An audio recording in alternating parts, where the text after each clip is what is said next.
Hello everyone, my name is Jonathan and this is Jamar, and we were assigned chapter 10, which is on the examination system. So this chapter just gives an overview on what the examination system for your thesis looks like and what to expect. This chapter begins with saying that every university has different requirements for the process, but it's going to highlight some of the overall processes for your examination. So the first step in your examination is give notice of submission. So it's typically good to do this about 3 to 6 months before you're actually going to have the examination, so it gives them time to um, get the examiners ready and for you to prepare as well. So after you submit your notice, they're going to appoint the examiners, and the examiners are going to be uh, PhDs that are professionals in the field that you are researching and are experts in this. And it's important to ask who your examiners are going to be before you give your defense, because it's good to cite their work in your thesis. So in submitting your thesis, there's different requirements for each university, but there's three major ones that are typical. The first one is that there's a final deadline for submission, and this is constant.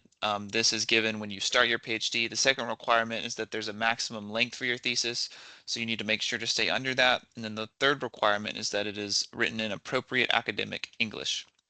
So what examiners are looking for in this thesis submission is they're looking for knowledge, and they're looking for skills, and they're looking for values. So the oral examination is called the viva, which comes from Latin, and this is just an in-person time of discussion for the examiners to ask questions about your thesis. So what the examiners are aiming to do at the viva is to establish that you are a fully professional researcher who has made a significant contribution to research in the field that you're studying. And then what you're aiming to do at the Viva is you're trying to prove that to them by answering their questions and justifying the decisions you made. So there's no rules for the conduct of a Viva. It's dependent on the examiners, but these are typically 2 to 4 hours long. There can be a short presentation of your thesis at the beginning, but it's just going to be a lot of questions, specific questions about your thesis, and you should be prepared to answer them and give justifications. And it's important to remember that the examiners are not looking to attack or tear down your thesis, but they're asking questions because they want to see if you understand your research and can justify your research. So it's important to think about potential questions that they might ask before you enter the examination process. So now I'm going to pass it over to Jamar to talk about preparing for the Viva. Thank you. So, in terms of preparing for the Viva, the section suggests that you should pinpoint locations of arguments, references, and explanations that you plan to use in the Viva so that you can familiarize yourself with them, and also create a list of points to discuss during the Viva. It is also suggested that you should have practice Viva sessions so that you can prepare for different scenarios, especially regarding criticism. The next section talks about what you're aiming to do at the Viva, and as Jonathan said earlier, you're aiming to demonstrate that you are a fully professional researcher. And the next section talks about the conduct of the Viva.